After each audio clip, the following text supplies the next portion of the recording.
In tonight's WGN Investigates, more than 220 convictions tied to a former Chicago police sergeant have been overturned, triggering an avalanche of lawsuits against Chicago and the officer, Ronald Watts. It's been staggering, and investigative reporter Ben Bradley has an update. The city has paid more than $578 million over the past 7 years to settle and defend cases involving police misconduct. As legal bills climb, the question of how to manage the crisis of cost and confidence will rank among the many challenges confronting the city's next mayor. At their core, these cases are about both the financial and emotional costs of rogue cops. Dealing with it on a day-to-day basis is difficult. 42-year-old Theodore Ed Wilkins served multiple stints in the Illinois Department of Corrections. It affected me badly a lot because I lost a lot during those incarcerations. My grandma and granddaddy. Back at home now, he's focused on the future and family. My daughter, she just graduated out of high school. But the past is never far from his mind. Yeah, I'm still mad about the situation because you sit in this place and you like, man, I'm supposed to be home. Why is I'm here, for something that I didn't do. In court filings, Wilkins claims that on 3 separate occasions, beginning in 2003, he was confronted by then Chicago Police Sergeant Ronald Watts and his crew. They grabbed us, searched us. I have no drugs in my possession or nothing, and they just put it on me. He said he told his public defender that police planted drugs, but Wilkins said he was counseled not to fight. And all they said was just take the time. And me young, not knowing, I'm like, okay, well, get me back home faster or whatever. He spent 2 years behind bars. Fresh out of prison, he encountered Watts again. They see me and grab me like, oh, yeah, you again, huh? He knows exactly who I am this time. Watts and his team of officers have been accused of framing hundreds of people at the former Ida B. Wells public housing complex on the city's south side. You can't get those years back from all the things, all the time that we did. More than 200 convictions have now been dismissed. This is a day where we have to reckon with the history of our system and vow to do everything within our power, again, to make sure that it never happens again.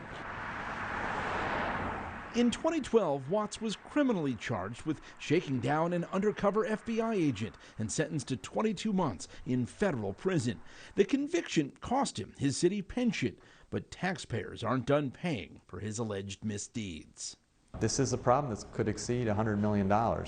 John Lovey is head of a Chicago-based law firm that has filed 130 lawsuits against Watts and the city. Collectively, it's staggering because so many people were so deeply affected. In all, there are more than 170 pending civil lawsuits accusing Watts of misconduct, a staggering number for a single officer.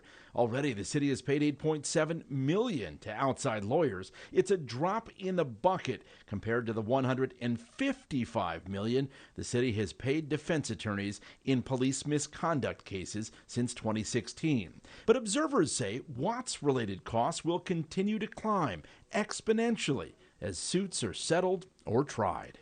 The city of Chicago's got to be saying to themselves, we got a problem. A problem the city's next mayor will need to meet head on.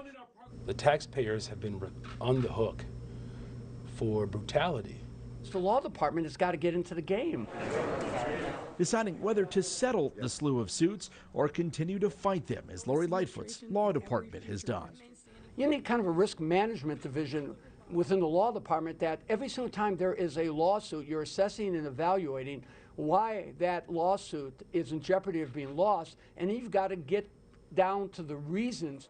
When over 100 black men have been released and exonerated because of torture and false confessions, you certainly understand why there's strained relationships.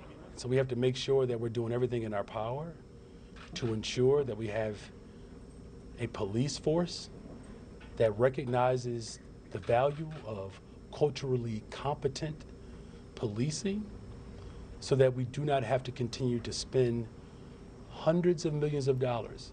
Nothing like this has ever happened in the city of Chicago where there's been this level of mass exoneration. Thank you. Josh Tepfer is one of Wilkins' attorneys. We're talking about hundreds of people were reporting this to the city of Chicago. It's not that nobody believed them, it's that nobody cared. That is the most astounding thing to me. Good to see you. Yes, How life been treating you? pretty good. Pretty good. Now that you're home. As humans and individuals, you know, we gonna be mad, you know, but as time goes by, you have to, you know, just accept what you got and move on and try to better your life. Wilkins' convictions were vacated last year. He received a certificate of innocence and is now among those suing the city. Watts is no longer a police officer and lives out of state. He did not respond to our request for comment. Ben Bradley, WGN Investigates.